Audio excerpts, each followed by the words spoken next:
cette année le 40e anniversaire des accords de coopération monétaire et financière en Afrique centrale. Et à ce titre, nous avons souhaité mieux faire connaître l'activité, la mission de la Banque centrale auprès du grand public, et notamment les efforts déployés par la Banque centrale pour consolider la stabilité économique au sein de l'espace CEMAC. La BEAC, c'est la Banque des États de l'Afrique centrale.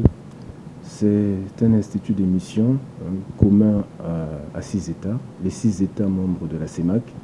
Et la CEMAC, c'est la communauté économique et monétaire de l'Afrique centrale, qui regroupe donc le Cameroun, le Congo, le Centrafrique, le Gabon, la Guinée équatoriale et le Tchad.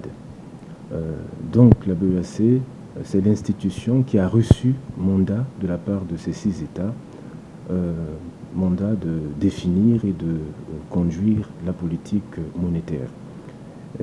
Ici, par politique monétaire, il faut entendre non seulement l'émission des billets de banque et des pièces et de la monnaie métallique, mais aussi la gestion de la politique de change, la gestion des avoirs extérieurs et la supervision des systèmes et moyens de paiement. Donc c'est une mission très vaste qui, en définitive, vise à assurer la stabilité monétaire au niveau de la sous-région.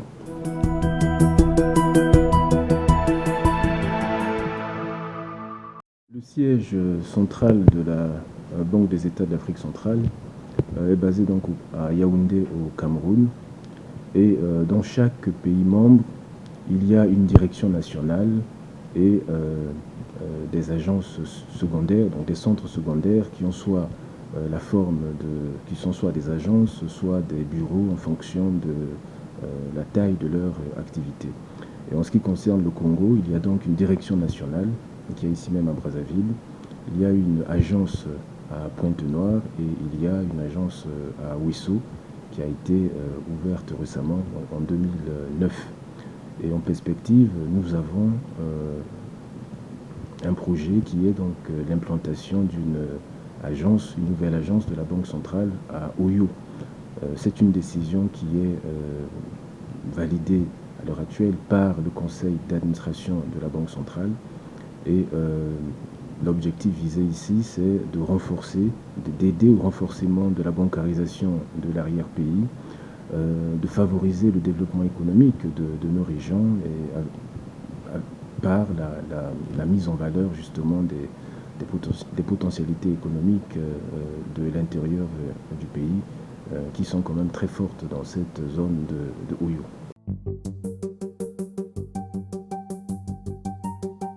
Notre banque centrale est commune à plusieurs pays. Donc, dans l'organisation de la banque, il y a le siège central qui est donc basé à Yaoundé, au Cameroun, où se trouvent nos services centraux, c'est-à-dire le gouvernement de la banque et les directions centrales. Et dans chaque pays membre, il y a une direction nationale et il y a donc des centres secondaires. Voilà. Et par exemple ici à Brazzaville, en tant que direction nationale, nous avons aussi donc la responsabilité de coordonner les activités des autres centres installés dans le pays. Moi-même, donc en tant que directeur national, je suis à la fois représentant de Monsieur le gouverneur, mais j'ai aussi la responsabilité, comme je l'ai indiqué, donc d'animer les structures de la Banque centrale ici au Congo. Alors, je suis secondé par 2 adjoints. L'un est en charge de ce que nous appelons ici le bloc études, c'est-à-dire un ensemble de services en rapport avec notre métier de base, c'est-à-dire la politique monétaire. Et le deuxième adjoint est lui donc en charge du bloc exploitation, c'est-à-dire l'ensemble des services qui regroupent en fait les fonctions de support à l'activité et qui sont donc des services classiques que l'on retrouve dans toutes les organisations, c'est-à-dire la comptabilité, la gestion, le personnel, etc.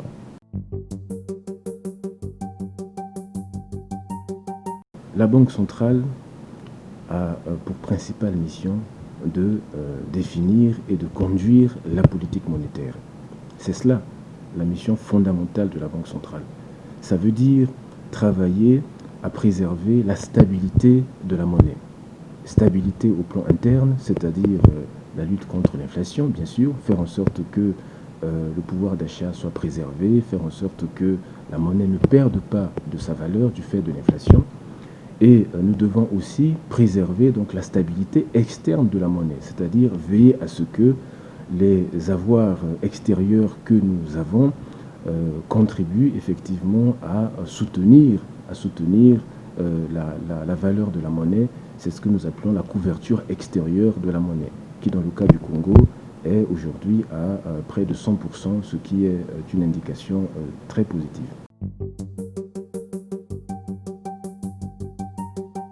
Alors, comme toutes les grandes institutions, la Banque centrale a été confrontée il y a 3 ans, je crois, à un certain nombre de difficultés internes. Bon, vous avez parlé de scandale. Il s'agissait donc de fautes de gestion dans un contexte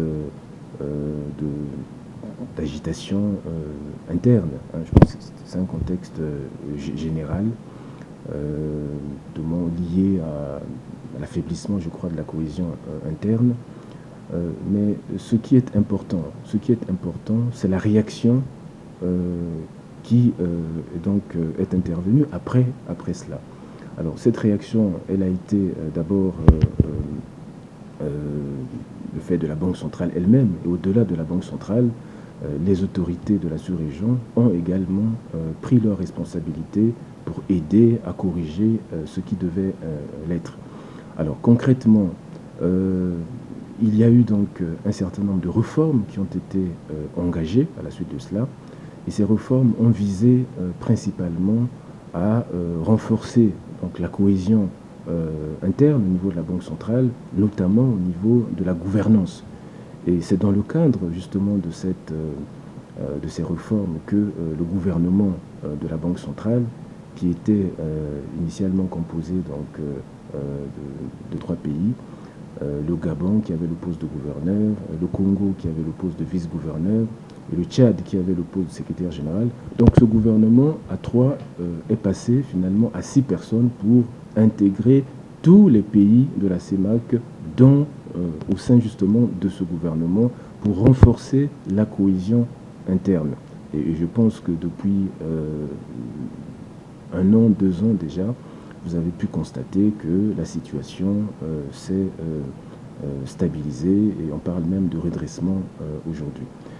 En plus de cela, il y a eu un certain nombre de mesures qui ont été prises au niveau de la gestion, avec donc l'instauration systématique de la pratique des appels d'offres pour les différents marchés lancés par la Banque centrale. Ceci pour encourager la transparence et pour renforcer aussi l'efficacité de la dépense. Alors à côté de cela, il y a eu également des initiatives importantes qui ont été prises pour renforcer les contrôles internes donc à tous les niveaux, parce que les scandales dont on a parlé étaient aussi dus en partie à l'affaiblissement de dispositifs de contrôle interne. Donc de ce point de vue, des améliorations ont été faites pour renforcer de manière significative notre dispositif de contrôle interne. Et enfin, il y a eu également un plan stratégique qui a été engagé pour toujours renforcer la cohésion interne et pour engager, je dirais, l'ensemble du personnel dans une démarche qui soit une vraie démarche d'adhésion pour renforcer la crédibilité de la banque, pour renforcer son efficacité. Et ce plan stratégique, qui est donc en fait un plan d'entreprise, s'étale sur à peu près 5 ans. Donc voilà ce que je peux dire au sujet de ces scandales. Et je pense qu'on peut constater que la situation aujourd'hui est maîtrisée, puisque si vous regardez attentivement les chiffres publiés par la Banque centrale, vous vous rendez compte que actuellement la Banque centrale réalise de plus en plus de bénéfices qui portent sur des montants très très importants. Donc ça veut dire que la crise est derrière nous et nous avons à l'heure actuelle retrouvé la sérénité. Une sérénité qui est nécessaire à toute banque centrale parce que ce qui fait la force de la banque centrale, c'est d'abord sa crédibilité. Et pour être crédible, il faut travailler en toute sérénité et travailler dans l'efficacité. Parce que la mission qui nous est confiée par les États est une mission très très lourde et on ne peut la mener à bien que si effectivement il y a cette cohésion, cette nécessaire cohésion interne. En 1972, il avait été signé ici à Brazzaville donc des accords monétaires qui instituaient la Banque des États de l'Afrique centrale. Et de ces accords, donc il a été également créé la monnaie émise par la Banque des États de l'Afrique centrale, qui est donc le franc CFA, la monnaie que nous utilisons au quotidien.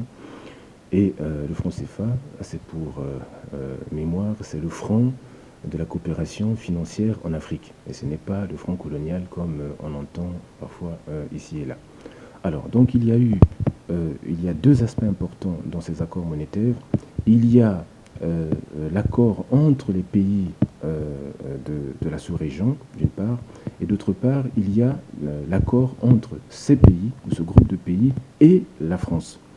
Précisément, le lien avec la France tient au fait que le franc CFA a été arrimé à l'époque donc au franc français. Donc le franc français, aujourd'hui donc l'euro, c'est la monnaie d'ancrage du franc CFA.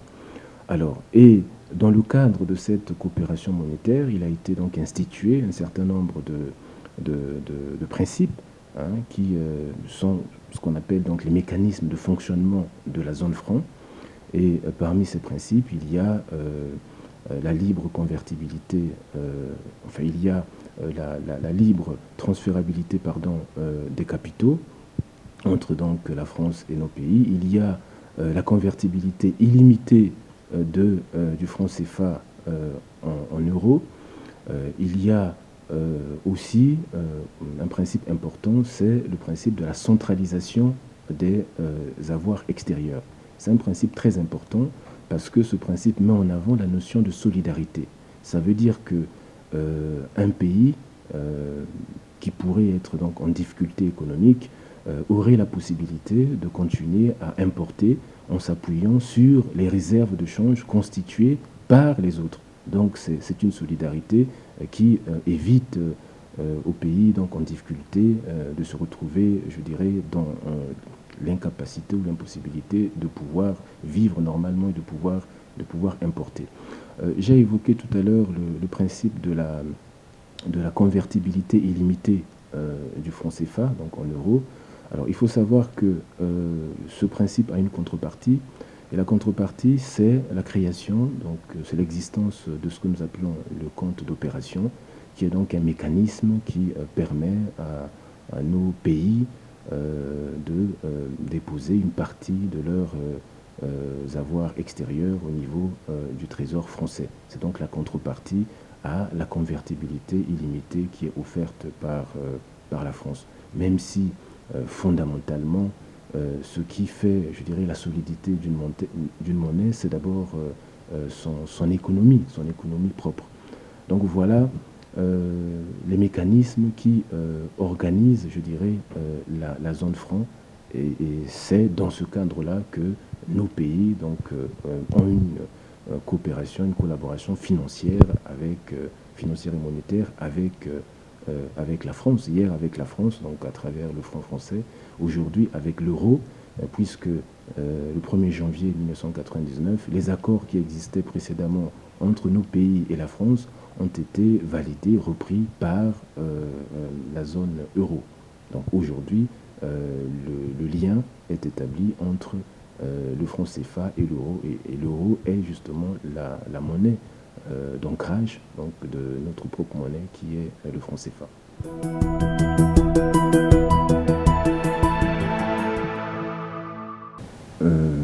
C'est une question importante parce que aujourd'hui l'économie congolaise est une économie qui est ouverte.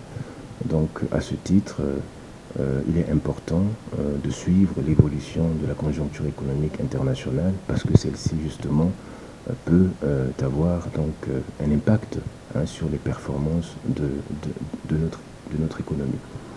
Et lorsque l'on regarde l'économie mondiale aujourd'hui, je pense qu'il y a deux facteurs importants qui dominent.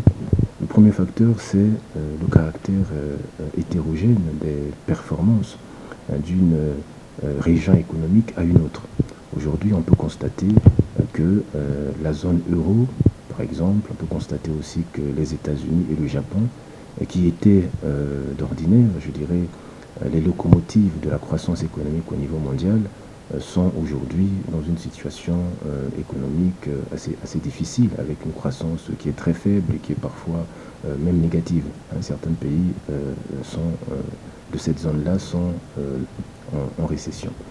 Alors, alors que de l'autre côté, vous avez les pays émergents, avec au premier rang desquels la Chine, qui affiche aujourd'hui une situation économique beaucoup plus favorable, avec des taux de croissance très importants, même s'ils ils ont légèrement replié par rapport à ce qu'ils étaient il y a quelques années. À côté de cela, vous avez aussi les pays en développement, dans le Congo, qui ont des taux de croissance assez importants. Donc il y a cette divergence des performances économiques d'une région à une autre. Et le deuxième élément, le deuxième facteur important, et donc j'en viens à votre question, c'est la succession de crises que le monde connaît depuis quelques années, depuis à peu près 5 ans. Donc une véritable instabilité économique qui est liée donc à cette succession de crises. Alors il y a eu plusieurs crises qui se sont enchaînées. D'abord, il y a eu la crise financière. La crise financière, pour dire les choses simplement, la crise financière est née en fait de la dégradation de la qualité du portefeuille des institutions financières. C'est-à-dire que les banques, essentiellement les banques, avaient pris des engagements et détenaient donc dans leur bilan un certain nombre d'actifs qui se sont révélés être des actifs douteux, être des mauvais risques. Et par conséquent, il a fallu donc en tenir compte au niveau de leur exploitation. Donc les banques ont été amenées à constater des pertes et donc à prendre des dispositions pour couvrir ces risques-là, d'où la dégradation donc, de leurs fonds propres. C'est la raison pour laquelle vous avez certainement suivi qu'à une époque, plusieurs pays avaient mis en place des plans de sauvetage pour essayer de sauver le secteur bancaire dans ces pays-là, parce que les banques étaient en crise.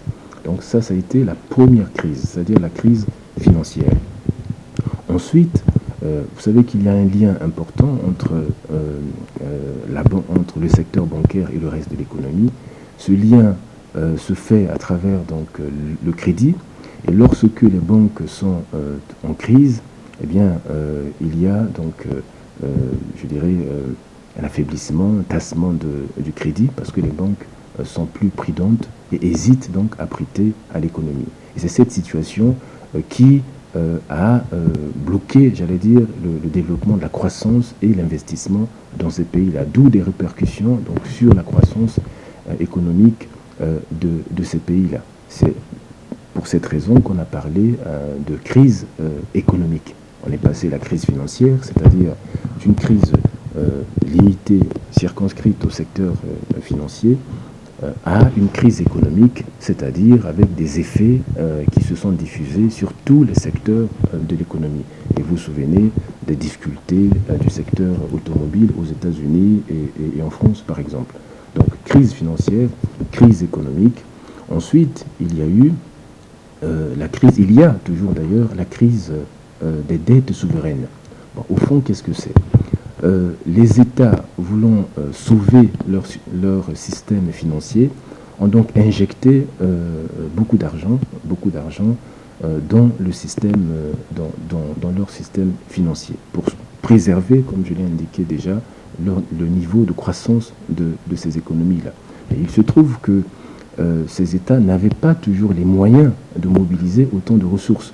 Donc la plupart ont mobilisé ces ressources-là en ayant donc recours au marché financier. Donc ces pays-là ont alourdi leur niveau d'endettement. Et il est donc arrivé ce qui devait naturellement arriver, c'est-à-dire que les marchés financiers ont commencé justement à éprouver des doutes quant à la capacité de ces États-là à rembourser leurs dettes. Donc, d'où la crise des dettes souveraines. La crise des dettes souveraines, au fond, qu'est-ce que c'est? C'est simplement la crise de l'endettement, c'est-à-dire qu'un endettement public qui est devenu excessif et de moins en moins gérable par les pays concernés. Les marchés hésitant donc, de plus en plus à leur apporter une assistance financière, de l'aide. Voilà. Donc ça a été la crise des dettes souveraines. Bien. Dans le cas de la zone euro, les pays affectés par la crise donc, des dettes souveraines ont en commun donc, la monnaie, l'euro, et donc naturellement les effets de cette crise se sont ressentis sur la monnaie commune qui est donc l'euro. Donc d'où un certain nombre d'attaques qui ont été constatées, attaques donc des marchés financiers contre la monnaie européenne. On a parlé donc de la crise de l'euro. Et c'est précisément ce dernier aspect de la crise qui nous intéresse le plus, nous, pays membres de la zone franc, parce que, comme je vous l'ai indiqué tantôt, l'euro, c'est la monnaie d'ancrage donc, de notre propre monnaie, le franc CFA, et donc un affaiblissement incontrôlé et durable de l'euro peut avoir donc des répercussions sur notre propre économie. Et nous nous réjouissons que les autorités de l'Union européenne aient pris toutes les mesures nécessaires pour juguler les effets récessifs liés donc à cette crise de l'euro. Donc voilà ce qu'on peut dire sur la nature des différentes crises qui ont caractérisé, qui ont marqué le monde au cours des dernières années. Il y a une influence, mais qui est relativement mesurée pour l'instant. Je vous ai indiqué que nous avons un partenariat, on va dire, monétaire avec la France. Donc tout ce qui arrive à la monnaie française peut potentiellement affecter notre monnaie et au-delà de notre monnaie, nos économies. Je vous fais observer également que la France demeure un partenaire commercial important pour notre pays. La France est une destination importante pour nos exportations. Donc si du fait de la crise en France, avec la montée du chômage, avec la faiblesse de la croissance économique, avec les difficultés budgétaires, s'il y a véritablement un affaiblissement de l'économie française, cela va se ressentir sur nos propres économies parce que la France sera amenée à réduire ses importations en provenance de nos pays. Donc cela va se ressentir sur nos exportations et donc partant de là sur les performances de notre économie. Puisque vous savez que nous avons une économie qui à l'heure actuelle repose beaucoup sur l'exportation d'un certain nombre de matières premières. Bon, il y a bien sûr des efforts de diversification qui sont faits. Si du fait de l'aggravation des difficultés, la zone euro devait connaître un éclatement, bon, je pense que ça c'est la pire des hypothèses. Mais si elle devait arriver, bien sûr, nous au niveau de la zone CEMAC, il y a des mécanismes pour pouvoir y faire face.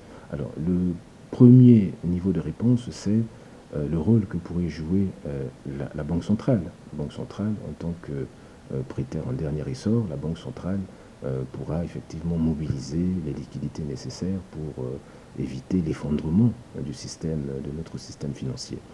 Bon, voilà à peu près ce qui peut être fait, mais je le répète, à l'heure actuelle, c'est un risque qui est assez lointain, mais nous suivons donc attentivement effectivement l'évolution de cette situation au sein de la zone euro parce que, encore une fois, aujourd'hui, la zone euro, la situation qui prévaut dans la zone euro constitue, je crois, le principal facteur de risque qui pèse actuellement sur l'économie mondiale et donc sur nos propres économies en tant que pays en développement.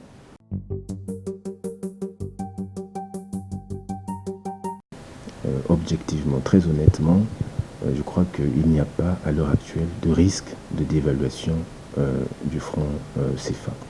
Pour une raison très simple, c'est que une dévaluation, au fond, qu'est-ce que c'est?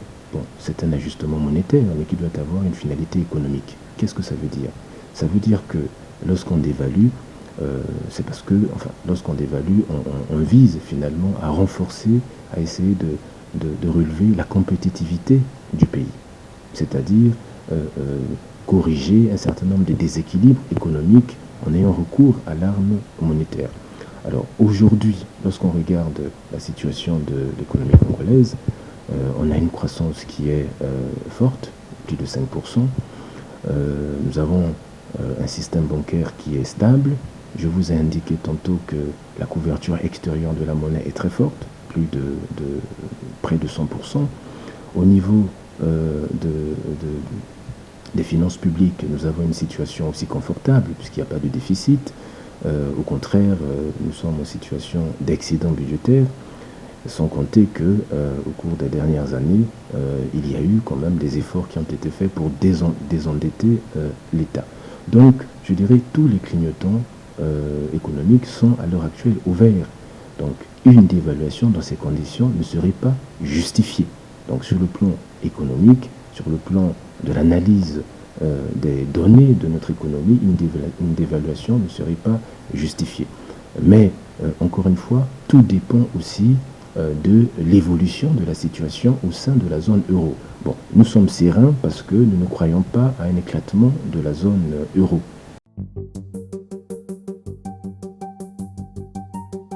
Notre monnaie est une monnaie qui est stable.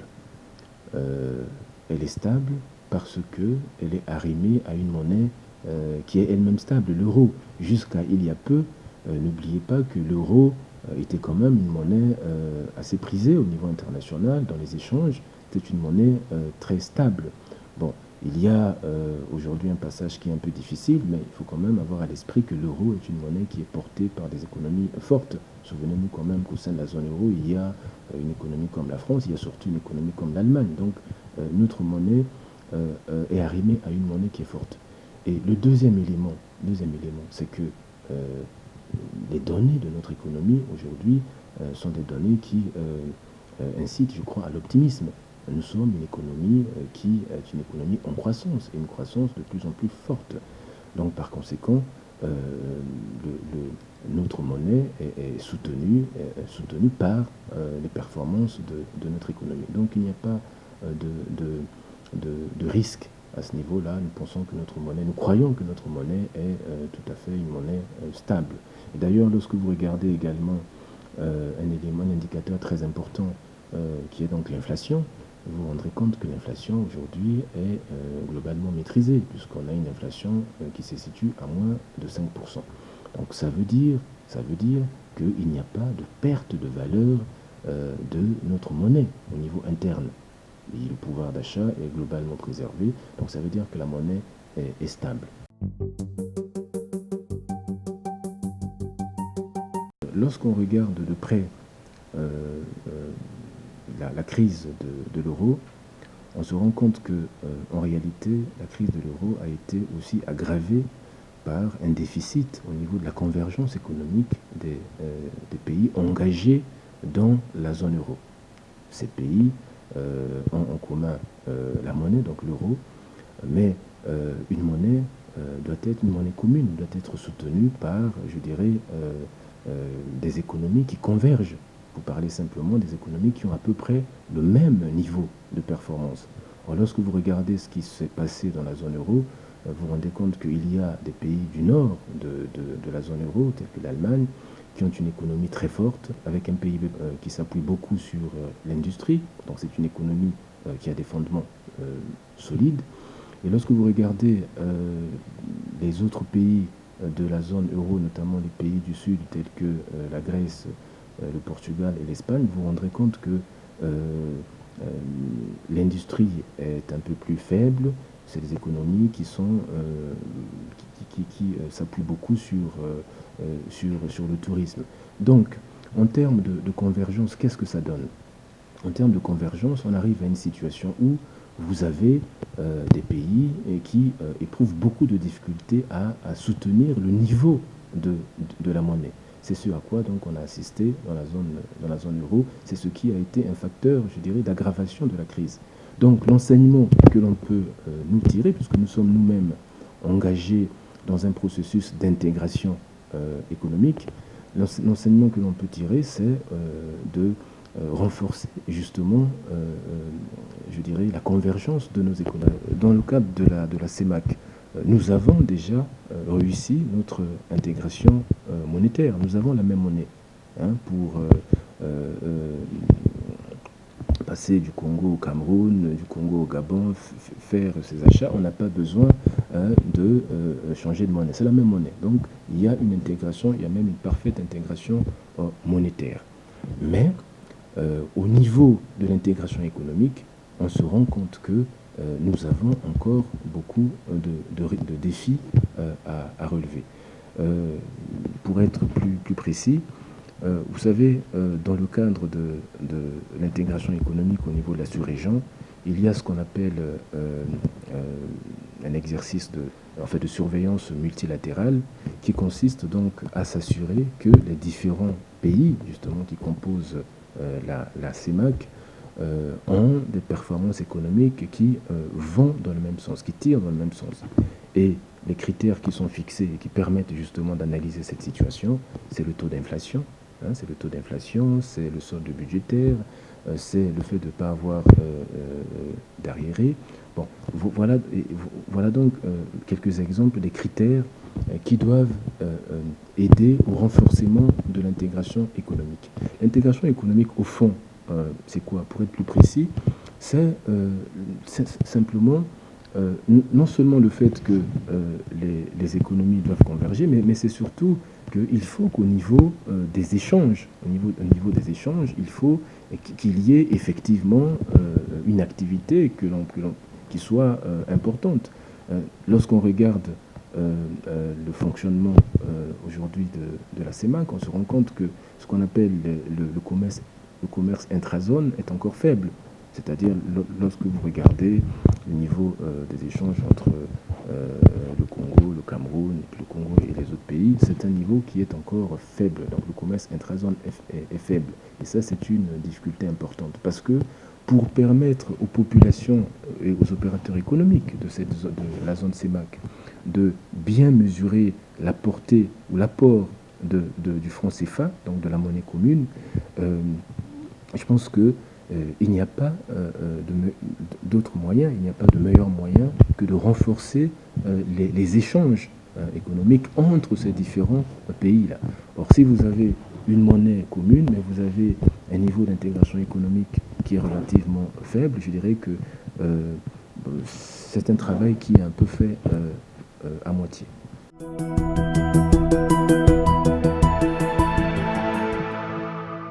Le Congo est membre du Fonds monétaire international. Le Congo est membre du Fonds monétaire international. Donc à ce titre, il est normal que le Congo entretienne des relations suivies avec le Fonds monétaire international. Vous me donnez l'occasion d'apporter une précision sur le rôle du Fonds monétaire international parce que il y a parfois une sorte de confusion dans les esprits. Alors il faut savoir que le Fonds monétaire international, sa principale mission, c'est de corriger les déséquilibres des balances des paiements. Concrètement, cela veut dire quoi? Cela veut dire que le Fonds monétaire international intervient pour aider les pays en difficulté et pour travailler avec ces pays de manière à ce que ces pays retrouvent les chemins de la croissance. Alors, pourquoi une telle démarche? Eh bien, il y a dans cette démarche l'idée que en sauvant un pays des difficultés, de l'effondrement, on préserve en fait la stabilité du système financier, du système monétaire international. Donc, contrairement à ce que j'entends, le FMI vient pour aider donc à essayer de faire face, je dirais, aux situations difficiles. Le FMI ne vient pas pour, je dirais, nous apporter le développement économique, même si, bien évidemment, à travers donc ces conseils, à travers la stabilisation du cadre macroéconomique que le FMI peut apporter, et on peut effectivement s'engager durablement sur le chemin de la croissance et donc sur le chemin du développement. Alors en ce qui concerne le Congo, il y a deux éléments importants à retenir dans ses relations avec le FMI au cours de ces dernières années. Il y a eu d'abord l'ajustement structurel que tout le monde connaît, qui a prévalu au cours des années 80, années 90, une partie des années 2000, et qui visait au fond, qui était donc un programme qui visait à aider nos pays à essayer de corriger des déséquilibres qui étaient donc assez importants, permettre à nos pays simplement de pouvoir honorer leur échéance. Ensuite, il y a eu, tout le monde s'en souvient, l'initiative Pays pauvres très endettés qui nous a permis justement, qui a permis au Congo de se désendetter parce que justement le niveau de notre endettement était devenu un niveau de plus en plus insoutenable. Avec un tel niveau d'endettement, on aurait, je crois, compromis les chances de développement. Donc le gouvernement de notre pays a, je crois, joué très efficacement pour faire aboutir ce programme d'initiative PPTE. Alors, voilà ce que je peux dire sur les relations entre le Congo et le Fonds monétaire international. J'ajoute simplement qu'il y a régulièrement une revue du FMI qui arrive chaque année. C'est ce qu'on appelle des revues au titre de l'article 4, c'est-à-dire une visite, on va dire, qui porte sur, je dirais, l'analyse générale de l'économie et qui a lieu dans tous les pays membres du Fonds monétaire international. Et le Congo est membre du Fonds monétaire international. Moi, je crois qu'il y a quelques nuances, une petite nuance entre secteur bancaire et secteur financier. Lorsqu'on parle du secteur bancaire, on ne voit que les banques, c'est-à-dire les établissements qui réalisent en gros trois types d'activités: la réception des dépôts du public, l'octroi des crédits, la mise à disposition et la gestion des moyens de paiement. Ça, ce sont les activités qui sont faites par les banques. Alors que lorsqu'on parle du secteur financier, on élargit, on va au-delà des banques. On peut, dans notre cas ici, intégrer le secteur de la microfinance. On peut intégrer aussi le secteur des assurances. On peut intégrer d'autres institutions financières qui ne sont pas des banques, mais qui concourent d'une certaine manière à l'activité de crédit dans le pays. Et c'est tout cela qu'on appelle le secteur financier. Ce que je voudrais ajouter, c'est qu'il y a aussi peut-être une petite nuance à apporter, enfin une précision à apporter entre banques et établissements financiers. Alors, les banques et les établissements financiers, microfinance et autres, sont ce qu'on appelle des établissements de crédit. Donc, ils font les activités que j'ai indiquées tantôt. Alors que lorsqu'on parle simplement d'établissements financiers, il s'agit des établissements qui n'ont pas d'activité de collecte de crédit, c'est-à-dire des établissements qui ne font que le crédit et donc qui ont certainement des fonds propres suffisants pour pouvoir faire des crédits sans avoir besoin de recourir à la collecte des dépôts auprès du public.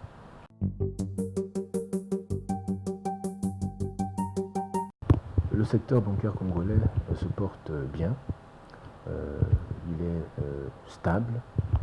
Nous avons à l'heure actuelle un peu moins de 10 banques régulièrement agréées et qui fonctionnent. Lorsqu'on regarde les activités de ces banques, on peut constater que les activités augmentent, qu'il s'agisse de la collecte de dépôts ou qu'il s'agisse de la distribution de crédits. Alors en matière de dépôts, le dernier chiffre montre que les dépôts des banques se situent aujourd'hui à un peu plus de 1600 milliards, tandis que les crédits se situent autour de 600 milliards.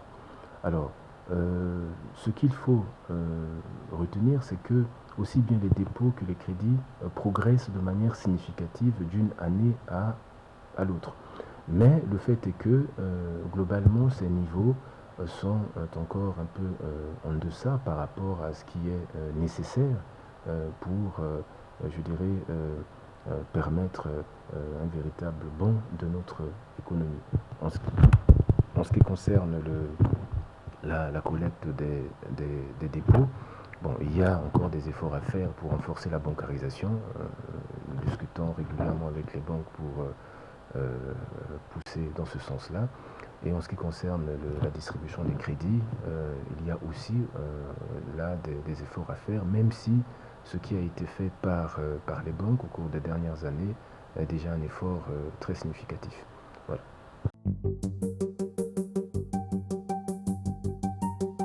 La finance de proximité est une réalité dans notre pays. Cette réalité, elle est portée par les établissements de microfinance qui existent, qui sont implantés dans le pays, dans les grandes villes, mais aussi dans les localités d'intérieur du pays, et qui ont une activité réelle auprès de nos compatriotes dont les revenus sont relativement faibles. Alors, l'idée même de la finance de proximité, c'est quoi? C'est au fond de démocratiser, passez-moi l'expression, démocratiser les services financiers, faire en sorte que il y ait donc le plus grand nombre des populations qui puissent avoir accès aux services financiers, notamment au crédit, au microcrédit, pour pouvoir développer leurs projets. Donc la finance de proximité, c'est une réalité et nous travaillons dans ce pays au niveau du gouvernement, au niveau de la Banque centrale, au niveau de la COBAC, avec d'ailleurs le concours actif des institutions, enfin des partenaires au développement. Nous travaillons à renforcer justement le poids de la finance de proximité au sein de notre économie, puisque nous faisons l'analyse qui est, je crois, juste que la finance de proximité est un complément tout à fait indispensable à la finance classique, au secteur bancaire classique.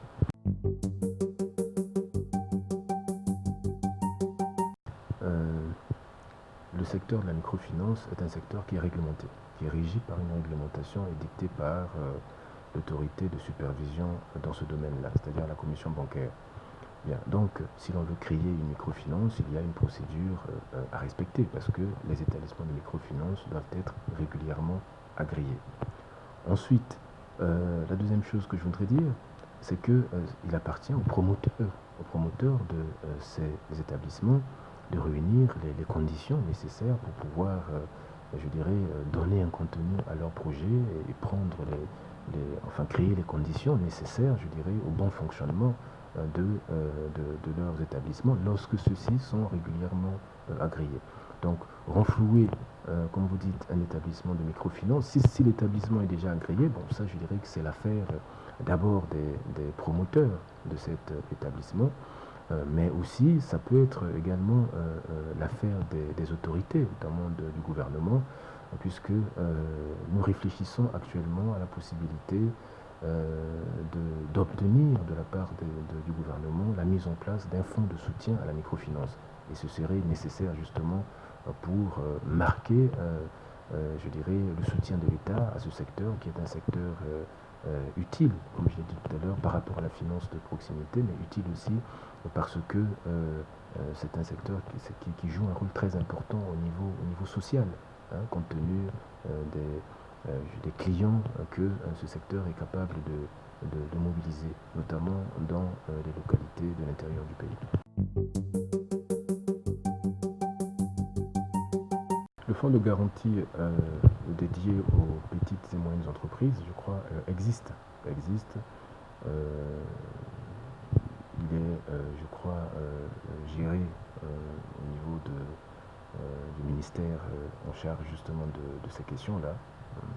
Ce fonds existe. Je crois qu'il est peut-être même déjà fonctionnel, si mes informations sont exactes. Mais en revanche, en ce qui concerne le fonds de soutien à la microfinance, je pense que nous sommes encore dans la phase de discussion pour faire aboutir ce projet.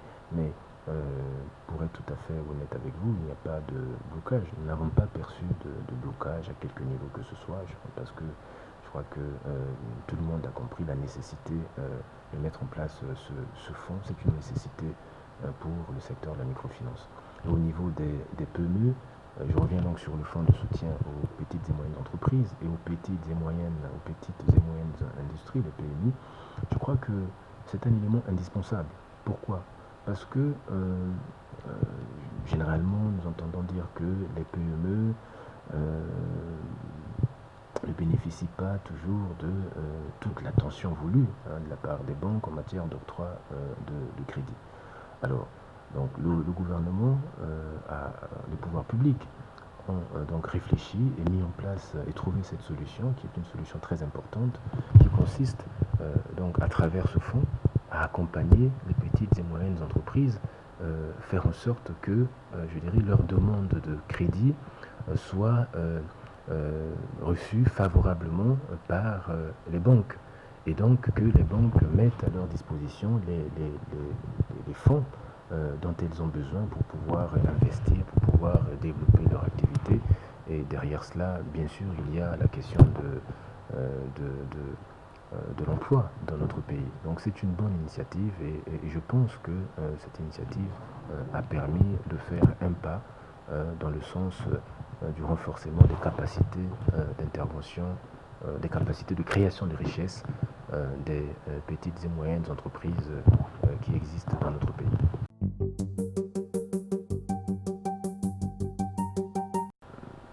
La Banque des États de l'Afrique centrale, qui est donc la Banque centrale, a un rôle important en matière de stabilité financière. Et au cours des années écoulées, depuis notamment 90, date de la création de la Commission bancaire de l'Afrique centrale, la Banque centrale, justement, en collaboration avec sa consœur, donc la Commission bancaire, la Banque centrale a travaillé à préserver la stabilité financière au niveau de la sous-région. La stabilité financière, concrètement, qu'est-ce que cela veut dire? Cela veut dire consolider donc la solidité du secteur bancaire, éviter donc le risque d'effondrement, le risque de faillite des banques, parce que il peut y avoir aussi ce qu'on appelle un risque systémique, c'est-à-dire effondrement généralisé du secteur bancaire, auquel cas ce serait donc la paralysie pour toute l'économie nationale, parce que les banques ne pourraient plus jouer leur rôle, sans compter que cette situation peut créer beaucoup de difficultés, y compris même au niveau institutionnel, parce que les clients de telle ou telle banque auraient perdu leur épargne. Donc la Banque centrale joue pleinement son rôle en tant que, je dirais, garante de la stabilité du système financier, système monétaire et financier au niveau de la sous-région.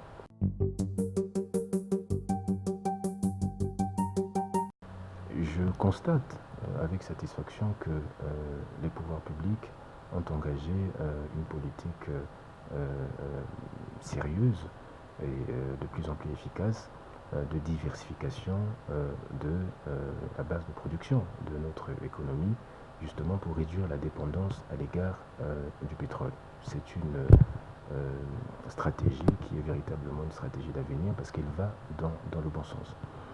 Mais je voudrais faire une petite observation sur la question du pétrole. Je crois que de tout temps dans notre pays, cette question occupe le débat public, mais j'ai parfois le sentiment que nous avons besoin de réorienter le débat sur la question du pétrole. Qu'est-ce que je veux dire par là? Je veux dire par là que il faut quand même avoir, lorsqu'on parle du pétrole, il faut avoir à l'esprit qu'il s'agit d'une ressource qui est non renouvelable. Bon, donc, ce qui doit nous guider dans le débat qu'on peut avoir sur cette question, c'est d'abord d'apprécier la pertinence des stratégies qui sont mises en œuvre pour justement réduire la dépendance à l'égard du pétrole.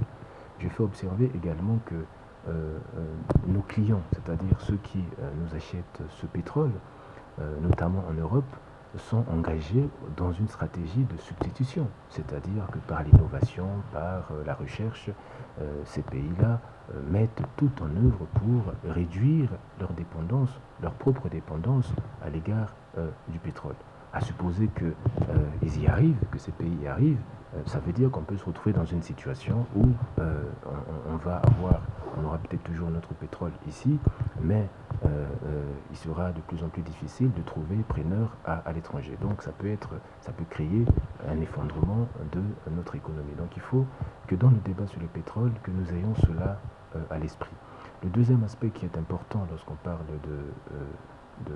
du pétrole, c'est aussi de se rendre compte que, en réalité, c'est une ressource qui existe ici dans notre pays, c'est vrai, mais que nous n'avons pas toujours les moyens de pouvoir l'exploiter.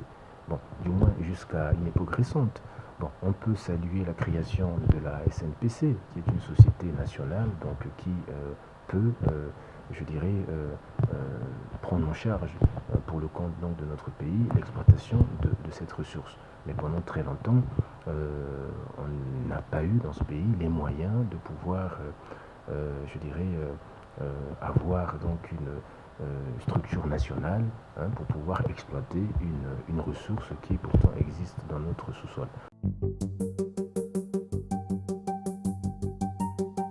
Mais je voudrais d'un mot m'attarder sur un aspect important qui, à mon avis, peut contribuer à crédibiliser davantage donc, la stratégie de diversification de notre économie, c'est la conversion de l'économie informelle. Parce que nous avons ici une économie informelle qui existe, des structures de production qui emploient parfois du personnel, qui ont des activités commerciales ou autres, mais qui ne sont pas prises en compte, je dirais, dans les statistiques officielles. Dans le pays, il y a parfois des artisans qui s'organisent, qui peuvent produire un certain nombre de biens, un certain nombre de richesses, mais qui sont pas, dans les productions ne sont pas comptabilisées dans les statistiques officielles. Il y a beaucoup d'autres cas que l'on peut citer à travers le pays où il y a effectivement une production, mais qui n'est pas toujours prise en compte dans les statistiques officielles. Donc je pense qu'on gagnerait à travailler, comme je l'ai indiqué, à la conversion du secteur informel pour faire en sorte que toutes ces structures qui existent et qui créent de la richesse sortent de l'ombre pour contribuer de manière significative et de manière officielle, je dirais, à la création à la formation du produit intérieur brut. Voilà. Et je peux également citer le cas de l'économie verte. Aujourd'hui, je crois qu'il y a aussi une réflexion qui est engagée pour donner une place plus importante à l'économie verte. Bon, pour l'instant, les résultats,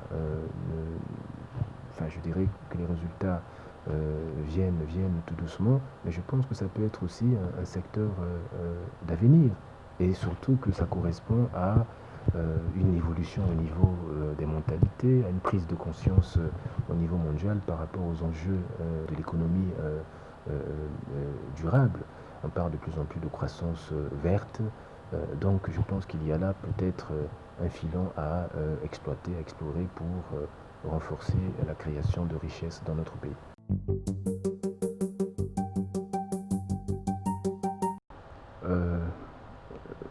Je viens de vous donner quelques indications, quelques éléments sur l'action de la Banque centrale. Mais je crois que pour être exhaustif, il faut aussi noter qu'un certain nombre de défis restent encore à relever. Et je voudrais profiter donc de l'occasion que vous m'offrez pour lancer un appel à l'ensemble de nos concitoyens, à l'ensemble des acteurs du secteur financier, à l'ensemble des commerçants, sur la question de la bancarisation. C'est une question essentielle pour le développement de notre pays. La bancarisation, au fond, qu'est-ce que c'est? C'est je dirais, de faire en sorte que un maximum, que le plus grand nombre de populations, le plus grand nombre d'acteurs économiques aient accès aux services financiers. Et il y a un aspect important, c'est la question de la conservation de l'épargne. Aujourd'hui, nous avons constaté que malheureusement, un certain nombre au sein de la population, confier son argent à une banque, c'est un réflexe qui est loin d'être, je dirais, naturel. Parce que plusieurs personnes continuent, je crois, à thésauriser, à garder de l'argent, je dirais, en dehors du secteur bancaire, du secteur financier. Donc je lance un appel pour inciter les uns et les autres, pour inciter les populations, inciter les opérateurs économiques à confier leur épargne au secteur financier. Les banques et les établissements de microfinance qui existent sont des structures qui sont aujourd'hui solides. Les dispositions ont été prises pour renforcer leurs moyens d'action. Et donc aujourd'hui, l'épargne qui leur est confiée est une épargne qui est qui est en sécurité entre leurs mains. Il faut donc que cet aspect soit pris en compte parce que plus nous allons apporter nos ressources, notre épargne au secteur bancaire, et plus les banques auront les moyens de faire leur métier, c'est-à-dire de prêter, de beaucoup prêter les fonds qui leur sont confiés pour favoriser le développement de notre économie. Je voudrais aussi attirer l'attention sur un autre aspect qui me paraît très important, c'est la question des systèmes et moyens de paiement. Nous avons mis en œuvre au niveau de la Banque centrale une réforme très importante sur la question des moyens de paiement, une réforme qui a conduit à moderniser donc les moyens de paiement, et nous voudrions que les populations s'approprient cette réforme et aient de plus en plus recours justement aux moyens de paiement modernes que sont le chèque, le virement et d'autres qui existent. Il faut donc que, nous souhaitons que ce message soit entendu parce que c'est de cette manière-là que nous allons véritablement moderniser notre secteur financier et le rendre finalement, le mettre à la hauteur des enjeux qui requièrent donc le développement de notre pays.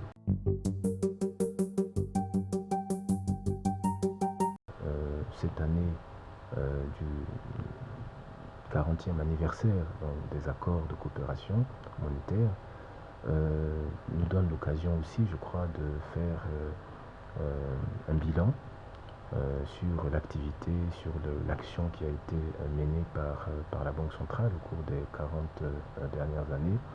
Le bilan aujourd'hui est un bilan qui est globalement, je crois, satisfaisant, qui est positif, parce que la Banque centrale a permis de préserver la stabilité économique au sein de l'espace CEMAC. La Banque centrale, par le sérieux de la politique monétaire qui a été conduite qui est conduite depuis 40 ans, a permis, je crois, à notre sous-région de gagner en crédibilité, notamment auprès de nos partenaires extérieurs. Je pense que c'est un motif de satisfaction. Le rôle de la Banque centrale, donc au cours des dernières années, peut être considéré comme tout à fait positif, même si, encore une fois, il y a encore des défis à relever, parce que fondamentalement, ce qui est important pour les autorités monétaires que nous sommes, c'est de faire en sorte que, au-delà de l'action que nous menons dans le secteur monétaire et financier, que dans le pays, il y ait donc un mouvement d'ensemble vers le développement, vers la lutte contre la pauvreté.